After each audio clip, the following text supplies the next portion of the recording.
नमस्कार मित्रांनो. आज आपण इच्छा याविषयी बोलूया. आपण कधी ना कधी सगळेच जण इच्छा करत असतो. कोणती ना कोणती इच्छा. कधी ना कधी म्हणण्यापेक्षा मी असं म्हणेन की पूर्ण दिवस 24 तास 365 दिवस आपण इच्छा करत असतो. लक्षात आलं का? आणि आपल्याला नेहमी वाटतं की यार माझी इच्छा पूर्ण का होत नाही एखादी इच्छा. पण आपण कधी लक्ष दिलंय का की आपण इच्छा करताना ना असंख्य इच्छा करतो. आपण खूप साऱ्या इच्छा करत असतो. एखाद्या इच्छेवर ठाम नसतो. खूप साऱ्या म्हणजे 24 तासामध्ये प्रत्येक सेकंदाला, प्रत्येक मिनिटाला आपली वेगवेगळी इच्छा असते. आपल्या मनामध्ये वेगवेगळे विचार असतात. ठीक आहे. पण एक लक्षात घ्या, मनुष्य हा फ्री विल असल्या कारणाने लक्षात घ्या, मनुष्य हा फ्री विल असल्या कारणाने त्याची प्रत्येक इच्छा ही फलित होणारी आहे आणि फलित होणारच. ठीक आहे. कारण आपण देवाचाच अंश असतो. देवाच्याच ऊर्जेमधून आपला निर्माण झालेलं आहे आपलं. त्यामुळे आपली इच्छा फलित होणार. देवाने सृष्टी पण त्याच्या इच्छेने बनवली आहे.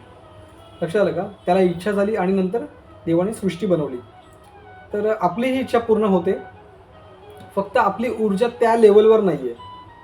लक्षात आलं का? आता ऊर्जा लेव्हलवर आपण नंतर बोलूया. आपण आता ह्यावेळेला इच्छेविषयी बोलूया. तर एक लक्षात घ्या, अ, आपली मनुष्याची इच्छा ही पूर्ण होतेच होते. प्रत्येक इच्छा पूर्ण होते. फक्त काही इच्छा ह्या जन्मात पूर्ण होतात, तर काही पुढच्या जन्मात पूर्ण होणार. या असंख्य ब्रह्मांडामध्ये जोपर्यंत आपला जन्म होत राहील, तोपर्यंत आपल्या ज्या इच्छा आहेत, त्या पूर्ण होण्यासाठी एक ना एक जन्म होतच राहणार आहे आपला. लक्षात आलं का? त्यामुळे मायूस होऊ नका, की तुमच्या इच्छा पूर्ण होत नाहीत. आपली प्रत्येक इच्छा ही पूर्ण होते. आपण लहानपणापासून जेव्हापासून आपल्याला समजतंय, आपल्या आजूबाजूला काय चाललंय, आपण जागरूक केव्हापासून आहोत, तेव्हापासून तुम्ही जर नीट आठवलं, तर तुम्हाला लक्षात येईल कधी ना कधी तुम्ही कोणती ना कोणती इच्छा केली आहे, ती कधी ना कधी पूर्ण झाली आहे. सगळ्या नाही झाल्यात, ठीक आहे, सगळ्या नाही झाल्यात, पण बऱ्यापैकी इच्छा कधी ना कधी पूर्ण झाली आहेत आणि बऱ्याच म्हणजे 95% इच्छा पूर्ण झालेल्या नाही आहेत. तर ह्याबद्दल मी सांगतो, की त्या तुमच्या कधी ना कधी पूर्ण होणार आहेत. या जन्मात जोपर्यंत तुमचा मृत्यू होत नाही आहे, तोपर्यंत त्याच्या अगोदर भरपूर इच्छा पूर्ण होणार आहेत. ज्या तुम्ही आत्तापर्यंत, ह्या मागच्या क्षणापर्यंत विचार केलेला आहे, त्या इच्छा याच जन्मात 95% पूर्ण होणारच आहेत. लक्षात आलं का? आणि उरलेल्या पुढच्या जन्मामध्ये पूर्ण होतील. पण तुमच्या सगळ्या इच्छा लागलीच का पूर्ण होत नाहीत? कारण नेमकं काय होतं आणि कोणत्या इच्छा तुमच्या पूर्ण झालेल्या आहेत? आता कोणत्या इच्छा पूर्ण झालेल्या आहेत हे तुम्ही आठवून बघितलं ना, तर तुम्हाला लक्षात येईल, की एखादा बालपणीचा प्रसंग आठवा किंवा जर आज तुम्ही ऑफिसला, जॉबला असाल, तर तुम्ही कॉलेजचा, शाळेतला प्रसंग आठवा, की कोणती अशी इच्छा केली मित्रांबरोबर बोलताना किंवा आई-वडिलांबरोबर बोलताना आणि ती नंतर काही कालावधीनंतर पूर्ण झाली. काही महिन्यानंतर, काही आठवड्यानंतर किंवा काही वर्षानंतर.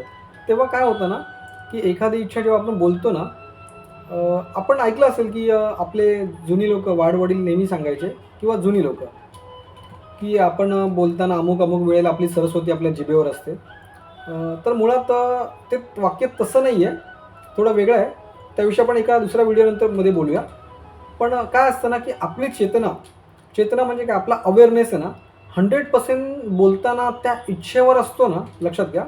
आपला अवेअरनेस, आपली जागरूकता, आपली चेतना किंवा आपली शक्ती त्यावेळेला बोलताना आपल्या त्या इच्छेवर पाहिजे, त्या वाक्यावर पाहिजे आणि ती इच्छा तुमची नेमकी पूर्ण होणार आहे.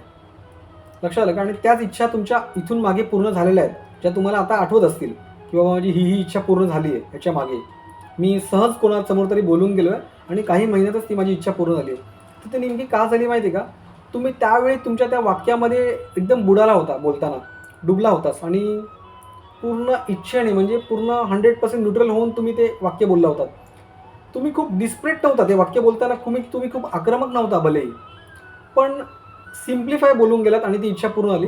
तर का? कारण ती बोलताना ना, तुम्ही त्या वाक्यामध्ये डुबला होतात आणि तुमचं कॉन्सन्ट्रेशन फक्त त्या तुमच्या इच्छेवर होतं आणि तुमचं मन तुमच्या तोंडामार्फत ते शब्द बाहेर काढत होते, की अमुक, अमुक, अमुक माझी इच्छा आहे किंवा अमुक, अमुक मला असं करायचं आहे. आणि काही कालानंतर ती तुमची इच्छा पूर्ण झाली आहे. तुम्ही डिस्परेटली हे बोलला नाही आहेत, लक्षात घ्या. किंवा तुम्ही आक्रमकपणे बोलला नाही. खूप साध्या सिंपल लँग्वेजमध्ये बोललात. तरी पण तुमची इच्छा ती पूर्ण झालेली आहे. ती केव्हा होते? जेव्हा तुमची जागरूकता तुमच्या संगती असते. तुम्ही एकदम जागरूकतेने, अवेअरनेसने ते वाक्य बोलत असता. तेव्हा ती इच्छा पूर्ण होते. लक्षात आलं का? त्यामुळे कोणती इच्छा तुमची अपूर्ण राहील असं कुठेही कधीही समजू नका. एकदम मनाने, प्रेमाने आणि इच्छेने एखादी इच्छा करा. इच्छेने एखादी इच्छा करा आणि ती कोणाला तरी बोलून दाखवा. मनात ठेवू नका. आणि तुमच्या जीवनामध्ये असं कोण व्यक्ती नसेल, की तुम्ही कोणाशी बोलू शकता ती इच्छा. तर तुम्ही आरशासमोर राहून आहे ना, उभं राहून ती इच्छा बोला. डिस्परेटली बोलू नका, आक्रमकपणे बोलू नका, पण एकदम स्मूथली बोला की माझी अमुक अमुक इच्छा आहे किंवा अमुक अमुक मला गोष्ट हवी आहे आणि खूपच लवकरात लवकर हवी आहे, आणि स्मूथली बोला, तर ती नक्कीच पूर्ण होणार आहे. पण स्मूथली बोला. असं समजू नका की ती पूर्ण व्हायलाच पाहिजे किंवा आक्रमक डिस्परेटली बोलू नका. स्मूथली बोला. ती इच्छा पूर्ण होणार आहे. त्यामुळे असं कधीच समजू नका की तुमची एखादी इच्छा अपूर्ण राहील. मनुष्य जन्मात आल्यानंतर मनुष्याची कोणतीही इच्छा अपूर्ण राहत नाही. हे नेहमी लक्षात घ्या. प्रत्येक इच्छेसाठी आपल्याला जन्म घ्यावा लागतो.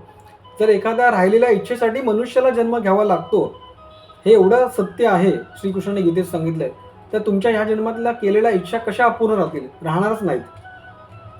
फक्त तुम्ही त्या इच्छा बोलताना, एखाद्याशी शेअर करताना किंवा आरशासमोर बोलताना ना, तुम्ही अवेअर पाहिजेत, तुम्ही जागरूक पाहिजे, आणि त्यावेळी तुमच्या मनामध्ये इतर कोणतंही वाक्य, इतर कोणती इच्छा, इतर कोणताही व्हॉल्यूम नाही पाहिजे तुमच्या मनामध्ये. तुम्ही स्वतः सायलेंट हवा. ठीक आहे? तेव्हा तुमची इच्छा 100% पूर्ण होईल, आणि नक्कीच पूर्ण होणार आहे मित्रांनो. तर मायूस होऊ नका, होप सोडू नका. तुमची प्रत्येक इच्छा पूर्ण होणार आहे. ठीक आहे? काळजी घ्या. नमस्कार.